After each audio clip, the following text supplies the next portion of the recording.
Madame la présidente, madame la ministre, monsieur le ministre, madame la présidente de la commission des affaires sociales, monsieur le rapporteur général, chers collègues, vous avez décidé de placer ce PLFSS 2019 sous deux grandes orientations.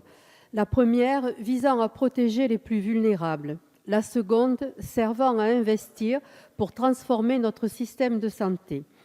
Si les intentions sont positives, nos attentes sont déçues. Malgré quelques mesures appréciables, telles que l'extension du congé maternité aux agricultrices et aux travailleuses indépendantes, votre marche arrière sur la suppression du dispositif d'exonération de charges sur les travailleurs saisonniers, le redéploiement des examens de santé obligatoires des enfants. Le débat qui s'engage aujourd'hui sera pourtant l'occasion de démontrer les apparences trompeuses ou imprécises de vos ambitions.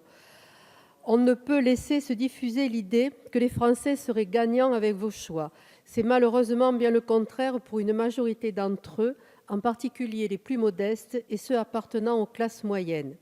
Ce texte est censé porter les premières mesures des différents plans annoncés ces dernières semaines. Lutte contre la pauvreté, stratégie santé, concertation sur le grand âge. Sauf qu'il s'inscrit dans la continuité du PLFSS précédent, c'est-à-dire sans aucune rupture avec la logique libérale de votre politique depuis le début du quinquennat. Cette logique se concrétise d'ailleurs par une diminution des crédits sur les politiques sociales. Elle abîme incontestablement le pouvoir d'achat des Français et, par voie de conséquence, elle réduit l'opportunité d'une reprise économique. Une autre voie est possible. J'en veux pour preuve les choix audacieux et progressistes de certains de nos partenaires européens ayant les mêmes contraintes édictées par l'Union européenne.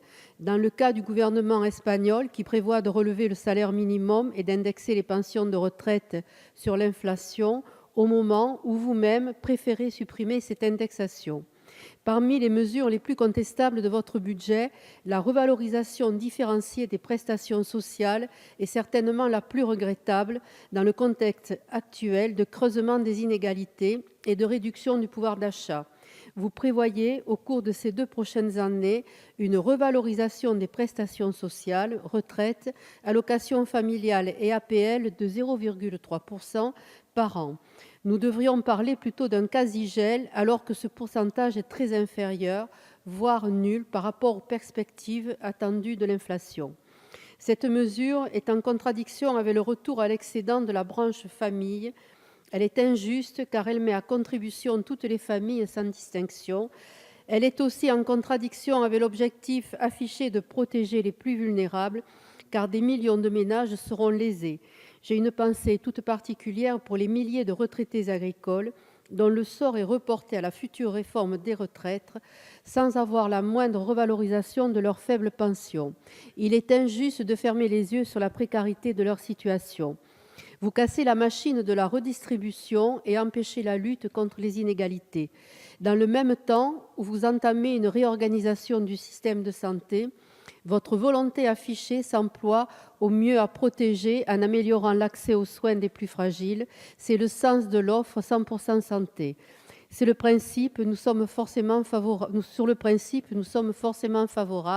à garantir des soins de base sur l'optique, le dentaire et l'audioprothèse. Mais dans sa mise en œuvre, ça se complique.